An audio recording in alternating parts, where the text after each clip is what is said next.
చైనాను సువిశాల సామ్రాజ్యంగా మార్చాలని అధ్యక్షుడు జిన్పింగ్ కలలు కంటున్నారు. దశాబ్దాల క్రితం చిన్ రాజవంశం నాటి చైనా ప్రాంతాలను తమవి అంటూ వాదిస్తున్నారు. అందులో భాగంగా తైవాన్, మలేసియా, ఫిలిప్పైన్స్ దేశాలు తమవే అని జిన్పింగ్ చెబుతున్నారు. ఆయా ప్రాంతాలను చైనా పేర్లను పెడుతూ కవ్వింపులకు సైతం దిగుతున్నారు. శత్రు దేశాలతో కయ్యానికి దిగటం సర్వసాధారణమే. కానీ మిత్రదేశాలను కూడా జిత్తులమారి డ్రాగన్ అధినేత వదలటం లేదు. హద్దులు లేని స్నేహమున్న మిత్రదేశాన్ని వెన్నుపోటు పొడుస్తున్నారు. చిన్ రాజుల కాలం నాటి పేర్లను నేటి రష్యా భూభాగంలోని ప్రాంతాలకు పెడుతున్నారు. అవి తమ భూభాగాలుగా మొండిగా వాదిస్తున్నాడు.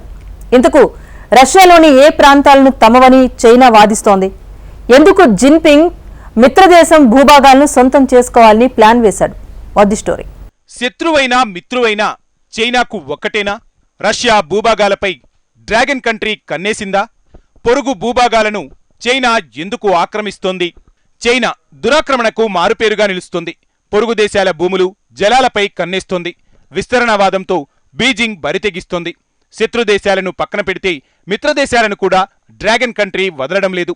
అంతర్జాతీయ వేదికపై తమ స్నేహానికి అవధులు లేవని ఆలింగనం చేసుకుని వెన్నుపోటు పొడుస్తోంది.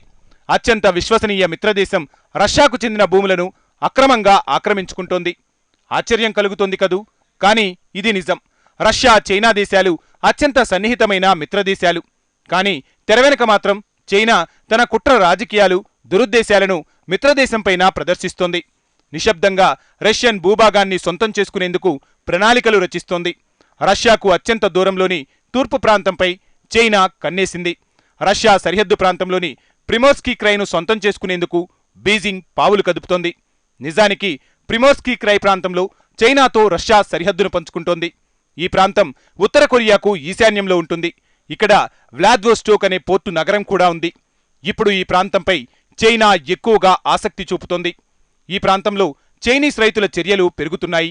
ఈ ప్రాంతంలో పెద్ద ఎత్తున సోయాబీన్స్ను చైనా రైతులు పండిస్తున్నారు. ఇక్కడి నుంచి చైనాకు ఆ ధాన్యాన్ని ఎగుమతి చేస్తున్నారు. అయితే ఆ చైనీస్ రైతులు సీజనల్గా వచ్చి ఇక్కడ పనిచేయడం లేదు. అక్కడ భూమి యజమానులు రష్యన్లే. కానీ మొత్తం చక్రం తిప్పేది మాత్రం చైనీయులే. రష్యన్ స్థానికులను చైనా రైతులు భయపెడుతున్నారు. రోజురోజుకు పెరుగుతున్న చైనీయులపై సహజంగానే రష్యన్లు ఆగ్రహంగా రగిలిపోతున్నారు. ప్రిమోర్స్కీ క్రైలో రష్యన్ స్థానికులు, చైనా రైతుల మధ్య సంక్షోభం నెలకొంది. తాజా నివేదికల ప్రకారం ఈ ప్రాంతంలో చైనా రైతులు తీవ్ర గందరగోళాన్ని సృష్టిస్తున్నారు. మరోవైపు చైనీస్ నగరాలు ఇటీవలి కాలంలో ఆర్థిక సంక్షోభాలను ఎదుర్కొంటున్నాయి. ఉద్యోగాలు లభించడం లేదు. దీంతో మంచి భవిష్యత్తు కోసం సరిహద్దులోని రష్యాకు వలస వస్తున్నారు. అయితే ప్రిమోర్స్కీ క్రై చరిత్ర ఏమిటి? ఈ ప్రాంతంపై చైనా ఎందుకు కన్నేసింది? దీన్ని అర్థం చేసుకోవాలంటే 1860 నాటి కాలానికి మనం వెళ్లాల్సిందే. 1860లో తూర్పు రష్యా ప్రాంతంపై విదేశీ శక్తుల దాడులు తీవ్రమయ్యాయి. వాటిని అరికట్టేందుకు చైనాకు చెందిన విస్తారమైన తీర ప్రాంతమైన కావాలని రష్యా కోరింది. అందుకు అప్పటి నుంచి చైనాకు చెందిన చిన్ రాజవంశం ఆ ప్రాంతాన్ని రష్యన్ సామ్రాజ్యానికి ఇచ్చేందుకు అంగీకరించింది. ఈ ప్రాంతాన్ని చైనా అప్పట్లో హైషెన్వే అని పిలిచేది. ఆ ప్రాంతాన్ని రష్యాకు అప్పగించిన వెంటనే దాని వ్లాదివోస్టోక్గా రష్యా పేరు మార్చింది. ప్రస్తుతం ఆ ప్రాంతం పరిపాలనా కేంద్రంగా రష్యా జాతీయ రక్షణకు చెందిన సైనిక నౌకాశ్రయంగా ఉంది. అయితే ఉక్రెయిన్పై రష్యా దాడికి దిగిన ఏడాది తరువాత అంటే 2023లో చైనా కొత్త ఆర్డినెన్స్ జారీ చేసింది. వ్లాదివోస్టోక్కు పాత చైనా పేరు హైషెన్వేగా మార్చేసింది. కొత్త మ్యాపుల్లో ఆ ప్రాంతాన్ని తమ భూభాగంగా చూపించింది చైనా. మరింత సింపుల్గా చెప్పాలంటే దేశాలుగా విడిపోయిన ఉక్రెయిన్ భూభాగం తమదేనని రష్యా వాదిస్తోంది. అలాగే చైనా కూడా వ్లాదివోస్టోక్ను తమదని వాదిస్తోంది. దీనికోసం జిన్పింగ్ ప్రత్యేక ఎజెండాను కూడా రూపొందించినట్టు తాజా నివేదికలు చెబుతున్నాయి. వ్లాదివోస్టోక్ విషయంలో జిన్పింగ్ ఎజెండా ఏమిటి? చైనా పునర్జీవనం అంటే ఎప్పుడో చిన్ రాజవంశస్థుల కాలం నాటి చైనాను నెలకొల్పాలని జిన్పింగ్ కలలు కంటున్నారు. అందులో భాగంగా గతేడాది చైనా తన సరిహద్దులను కొత్త మ్యాప్తో రూపొందించింది. అందులో భారత్లోని కొన్ని ప్రాంతాలతో పాటు మలేషియా, ఫిలిప్పైన్స్, తైవాన్ దేశాల భూభాగాలను చైనా తమ భూభాగాలుగా పేర్కొంది. సుమారు 8 దేశాల్లోని ప్రాంతాలకు చైనీస్ పేర్లను బీజింగ్ పెట్టింది. అందులో భాగంగా సరిహద్దుల్లోని రష్యా భూభాగాలకు కూడా చైనీ పేర్లు పెట్టేసింది. క్రవస్కో, బ్లాగ్వెనెస్కీ, స్లికన్ అనే ద్వీపానికి చైనీస్ పేర్లను పెట్టేసింది డ్రాగన్ కంట్రీ.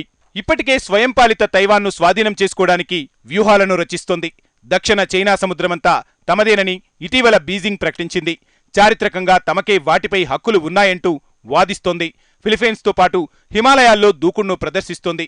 గత కొన్నేళ్లలో నేపాల్, భూటాన్ భూభాగాలను చాలా వరకు ఆక్రమించుకుంది. నిజానికి 2022లో నేపాల్లోని డార్చులా, గోర్ఖా, రూయి గ్రామాలను చైనా స్వాధీనం చేసుకుంది. 2020లో హమ్లా జిల్లా రిమోట్ సరిహద్దుల్లోని 11 నిర్మాణాలను కూడా చేపట్టింది. ఇక భారత్కు చెందిన అరుణాచల్ ప్రదేశ్ కూడా తమదేనని చైనా వాదిస్తోంది. దాన్ని దక్షిణ టిబెట్గా పేర్కొంటోంది. ఇటీవల కూడా 30 ప్రాంతాలకు చైనీస్ పేర్లను పెట్టింది. అందులో 11 నివాస ప్రాంతాలు, 12 పర్వతాలు, 4 నదులు, 1 సరస్సు, 1 పర్వత మార్గం, కొంత భూభాగం కూడా ఉన్నాయి. అయితే చైనా ఇలా అరుణాచల్లోని ప్రాంతాలకు పేర్లను మార్చుకోవడం కొత్తేమీ కాదు. ఈ విషయంలో భారత్ సీరియస్గా స్పందించింది. అరుణాచల్ ప్రదేశ్ ఎప్పటికీ భారత్కు చెందిందేనని తేల్చి చెప్పింది. భారత భూభాగాలకు పేర్లను మారిస్తే అవి చైనావి అయిపోవని గడ్డిపెట్టింది. పేర్లను మార్చడం చైనా తెలివి తక్కువ పనికి నిదర్శనమని విదేశాంగ మంత్రి జయశంకర్ స్పష్టం చేశారు. ఇవన్నీ చైనా విస్తరణవాదానికి నిదర్శనంగా నిలుస్తున్నాయి. చైనా పునర్జీవనమే ఎజెండాగా జిన్పింగ్ అడుగులు వేస్తున్నారని అనుకుంటే పప్పులో కాలేసినట్టే. నిజానికి బీజింగ్ ఆయా ప్రాంతాలను కోరుకోవడానికి పూర్తిగా వేరే కారణాలు ఉన్నాయి. ఉదాహరణకు రష్యాకు చెందిన వ్లాదివోస్టోక్ను తీసుకుందాం. రష్యా తూర్పు తీరంలోని ఈ ప్రాంతం అరుదైన ఖనిజాలు సమృద్ధిగా ఉన్నట్లు డ్రాగన్ కంట్రీ గుర్తించింది. రాగి, ఇనుము, తగరంతో పాటు పలు లోహాల నిల్వలు విస్తారంగా ఉన్నాయి. అంతేకాకుండా చమురు, సహజవాయువులు, ఖనిజ నిక్షేపాలు, వజ్రాలు, బంగారం, బొగ్గు వంటివి భారీగా ఉన్నాయి. ఈ అరుదైన ఖనిజాలు రక్షణ, టెలికమ్యూనికేషన్కు అత్యంత కీలకమైనవి. అలాగే పునరుత్పాదక ఇంధనానికి కూడా ఈ వనరులు అత్యంత కీలకమైనవి. ప్రపంచవ్యాప్తంగా అరుదైన ఖనిజాల కోసం వేట సాగుతుంది. ఈ క్రమంలోనే పొరుగు దేశాల సరిహద్దుల్లోని ఆయా ప్రాంతాలపై చైనా కన్నేసింది. ఆయా దేశాలకు రుణాలు ఇచ్చి సొంతం చేసుకోవాలని యత్నిస్తోంది. ఆయా ప్రాంతాలను బంగారు గనులుగా చైనా భావిస్తోంది. ఈ నేపథ్యంలో పొరుగు దేశాలపై చైనా కన్నేయడం విచిత్రమేమీ కాదు. నిజమేమిటంటే ప్రపంచంలోనే పొరుగు దేశాల నుంచి భూమిని దొంగిలించడానికి, లాక్కోవడానికి యత్నిస్తున్న ఏకైక దేశం డ్రాగన్ కంట్రీనే. పొరుగు దేశాలతో స్నేహంగా ఎలా ఉండాలో చైనాకు తెలియదు. పైకి మాత్రం నిబంధనలను పాటించాలని, స్నేహంగా ఉండాలని బీజింగ్ నీతులు వల్లిస్తుంది. కానీ వాటిని తాను మాత్రం ఎన్నటికీ పాటించదు. ఈ క్రమంలోనే స్నేహితులుగా మార్చుకోవాల్సిన పొరుగు దేశాలను శత్రువులుగా చేసుకుంటుంది. చైనా తీరు ఎలా ఉంటుందో భారత్కు బాగా తెలుసు. అందుకే చైనా ఎత్తులను ఎప్పటికప్పుడు తిప్పికొడుతోంది. హిమాలయ సరిహద్దుల్లోనే కాదు, హిందూ మహాసముద్ర తీరంలోనూ భారత్ చుట్టూ చైనా ఉచ్చు బిగించేందుకు యత్నిస్తోంది. ఈ నేపథ్యంలో చైనాకు చెక్ పెట్టడానికి భారత్ కూడా తీవ్రమైన చర్యలను తీసుకుంటోంది. హిందూ మహాసముద్రంలోకి చైనా ఎంట్రీ ఇచ్చే ప్రతి ప్రాంతంలోనూ భారత ఆర్మీ, నేవీ, ఎయిర్ ఫోర్సులను విస్తరిస్తోంది. ఆయా పాయింట్లలో చైనాను అడ్డుకునేందుకు ప్రణాళికలను సిద్ధం చేస్తుంది ఢిల్లీ సర్కార్. మొత్తంగా చూస్తే చైనా విస్తరణవాదంతో రెచ్చిపోతుంది. భారత్తో అంటే శత్రుత్వం ఉంది. భారత్కు చెందిన వ్యూహాత్మక భూభాగాలను సొంతం చేసుకోవాలని యత్నించడం సహజమే. కానీ అత్యంత సన్నిహిత దేశంగా ఉన్న రష్యా భూభాగాలపై కూడా చైనా కన్నేయడం ఆ దేశ దుర్బుద్ధికి నిదర్శనం.